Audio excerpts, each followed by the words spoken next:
എറണാകുളം വേങ്ങൂരിൽ മഞ്ഞപ്പിത്തം ബാധിച്ച അതീവ ഗുരുതരാവസ്ഥയിൽ ചികിത്സയിൽ കഴിയുന്ന അഞ്ജന ചന്ദ്രന് കൈത്താങ്ങായി ലുലു ഗ്രൂപ്പ് ഇന്റർനാഷണൽ. പ്രതിദിന ചികിത്സയ്ക്ക് ബുദ്ധിമുട്ടുന്ന അഞ്ജനയുടെ കുടുംബത്തിന് 5 ലക്ഷം രൂപയുടെ ധനസഹായം ലുലു ഗ്രൂപ്പ് കൈമാറി. കുടുംബത്തിന്റെ ദുരവസ്ഥ 24 വാർത്തയാക്കിയതിന് തൊട്ടു പിന്നാലെയാണ് ഇടപെടൽ.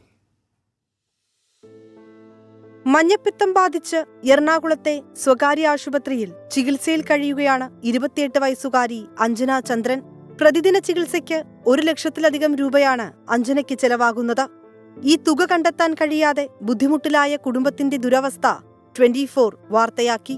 ഒരു ദിവസം നമ്മൾ കടന്നു പോകണമെങ്കിൽ ഒരു 1,00,000 രൂപയെങ്കിലും വേണ്ടി വരും, വെന്റിലേറ്റർ ആയതുകൊണ്ട്.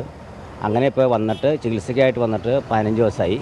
മോളുടെ കൂട്ടുകാരുടെ സഹായത്തോടുകൂടി ഒരു സഹായനിധി പോലത്തെ അക്കൗണ്ട് തുറക്കുകയും അതിലേക്ക് എല്ലാവരും സംഭാവനയൊക്കെ ചെയ്തും പിന്നെ ആളുകളിൽ നാട്ടുകാരുടെയൊക്കെ സഹായത്തോടു കൂടിയാണ് ഞങ്ങൾ ഇപ്പോൾ ചികിത്സ നടത്തിക്കൊണ്ടിരിക്കുന്നത്. പിന്നാലെ ലുലു ഗ്രൂപ്പ് ഇന്റർനാഷണലിന്റെ ഇടപെടൽ. അഞ്ജനയ്ക്ക് ചികിത്സയ്ക്കായി 5 ലക്ഷം രൂപയുടെ ചെക്ക് ലുലു ഗ്രൂപ്പ് പ്രതിനിധികൾ കൈമാറി.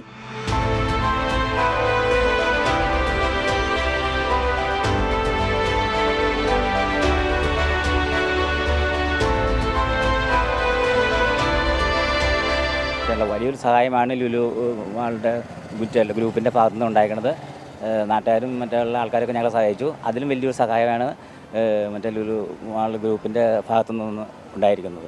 മകളുടെ ആരോഗ്യനില ഇപ്പം ഇന്നലെ മുതൽ മഞ്ഞപ്പിത്തം പതുക്കെ കുറഞ്ഞു വരുന്നുണ്ട്. ആശ്വാസത്തിനുള്ള വക ഡോക്ടർമാർ പറഞ്ഞു തുടങ്ങി. 2-3 മാസം വരെ എങ്ങനെ കഴിഞ്ഞു പോകുന്നുള്ള വിഷമത്തിലായിരുന്നു. അതിന് വലിയൊരു ആശ്വാസമാണ് ഞങ്ങൾക്കിപ്പോൾ കിട്ടിയത്. ഞങ്ങളതിൽ നന്ദി പറയുന്നു എല്ലാവരോടും, 24നോടും അതുപോലെ ലുലു മാളിലെ ആളുകളോടും ഞങ്ങൾ നന്ദി പറയുന്നു. എറണാകുളത്തെ സ്വകാര്യ ആശുപത്രിയിൽ തീവ്രപരിചരണ വിഭാഗത്തിൽ ചികിത്സയിലാണ് അഞ്ജന. ഒരാഴ്ചയായി വെന്റിലേറ്ററിന്റെ സഹായത്തോടെയായിരുന്നു ജീവൻ നിലനിർത്തിയിരുന്നത്. അഞ്ജനയുടെ ആരോഗ്യനിലയിൽ ആശാവഹമായ പുരോഗതിയുണ്ട്. 24 കൊച്ചി. അഞ്ജന എത്രയും പെട്ടെന്ന് രോഗം ഭേദമായി മെഡിക്കൽ കുട്ടിയെ പെട്ടെന്ന് തിരികെ വരട്ടെ.